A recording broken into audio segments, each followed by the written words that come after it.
Hi friends, என்னோட ஆரி திங்ஸ்லாம் organise பண்ணி வைக்கலாமா இன்னைக்கு? இன்னைக்கு கிளாஸ் எதுவும் மேம் வந்து போடலை.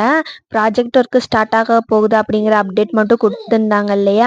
அதுக்கு கொஞ்சம் கலர்ஸ் சில்க் த்ரெட்லாம் வாங்க வேண்டியது இருக்கும் அப்படின்னு சொல்லி சொன்னாங்க. சரி, நம்மக்கிட்ட இருக்கிற எல்லாத்தையும் வந்து ஆர்கனைஸ் பண்ணி வச்சுட்டா நமக்கு என்ன வாங்கணும் வாங்க வேண்டாம் அப்படிங்கிறது தெரியும் அப்படின்னு சொல்லிட்டு எல்லா த்ரெட்ஸையும் வந்து எடுத்து ஆர்கனைஸ் பண்ணி வச்சுட்டு இருந்தேன். ஒரு மாதமாக நான் எடுத்து ப்ராடக்ட் யூஸ் மட்டும்தான் பண்ணிட்டு இருந்தேனே ஒழிய எந்த ஒரு திங்ஸையும் ஆர்கனைஸ் பண்ணி வைக்கல. இந்த மாதிரி வீட்டில் இருந்த சும்மா ஒரு காலி டப்பால தான் எல்லாத்தையும் எடுத்து வச்சுருந்தேன். என்னென்ன த்ரெட் இருக்குது, என்னென்ன கலர்ஸ் இருக்குது, நீடில் எதுவும் வாங்க வேண்டியது இருக்கா, ஏதாவது டேமேஜ் ஆயிருக்கான்னு சொல்லிட்டு எல்லாத்தையும் எடுத்து ஆர்கனைஸ் பண்ணி வச்சாச்சு. இப்போ எவ்வளோ நீட்டாக இருக்குன்னு பார்த்தீங்களா? தேவையான பொருளை மட்டும் அடுத்து வாங்கினா போதும்.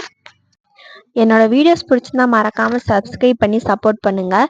வீடியோஸ் பார்க்குறவங்க எல்லாருமே ஒரே ஒரு லைக் பண்ணிட்டு ஒரே ஒரு கமெண்ட் பண்ணிட்டு போங்க. என்னோட வீடியோஸ்க்கு எத்தனை லைக் வருது, என்ன மாதிரியான கமெண்ட் வருதுன்னு தெரிஞ்சுக்கிறேன்.